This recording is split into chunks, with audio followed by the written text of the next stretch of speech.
You got to receive and maintain. You got to receive and maintain. You got to receive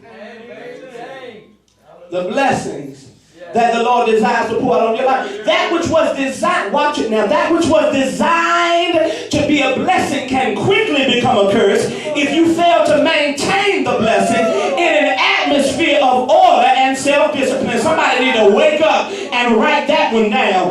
The room, the apartment, the house that was designed to be a blessing to you can evolve into a curse if you allow yourself to get behind on your bills because you didn't have the decency to pay your bills on time instead of going shopping and going out to dinner and going to the movies and going to the mall and going up Dover Downs and going up Atlantic City painting the town red. I wish I had a church today. And the confusion becomes contagious because now not only do you not pay your tithes, oh my God, but you don't save any money, your bank account always overdrafted, you don't pay your bills on time, you don't get to work on time, you always leave to work early.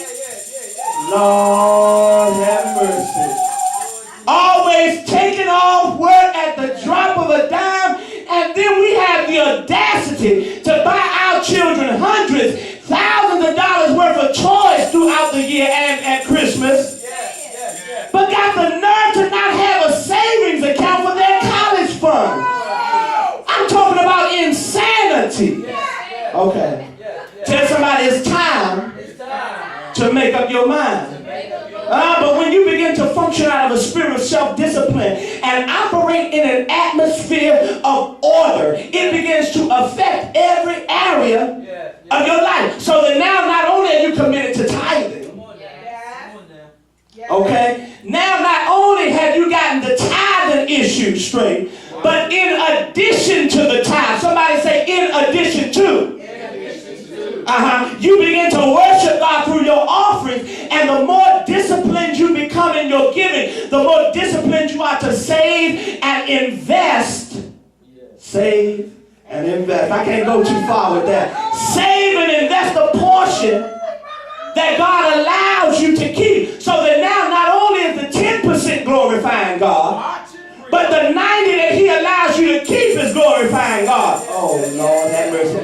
Don't you know that it glorifies God when you pay your bills on time? Don't you know that it glorifies God when you save and when you give and when... Oh. Okay. God said it's time for you to make up your mind, because when you learn how to properly tithe and properly give and properly save and properly invest, what you're actually doing is putting yourself in a position to learn how to finance your own future. I need to take the Lord have mercy, Lord have mercy. I know. God said, listen, God said, and I hear folks all the time saying, but I ain't got it to give. I don't have it to give. And God is saying, it's not that you don't have it to give. Or that you don't have it to save, or that you don't have it to invest. The issue is not whether or not you have it. The issue is what you do with what you have.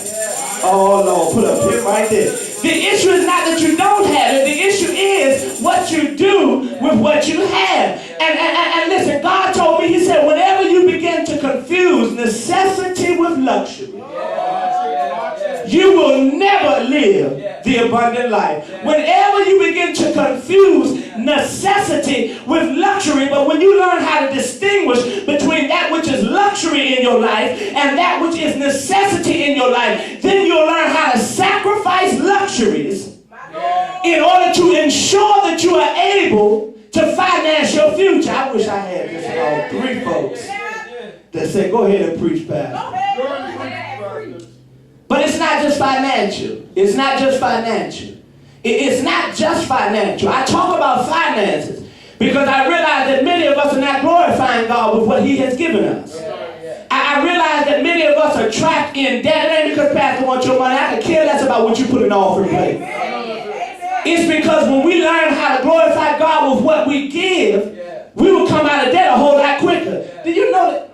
I can't go into that. But church folks are in some of the worst debt in the world.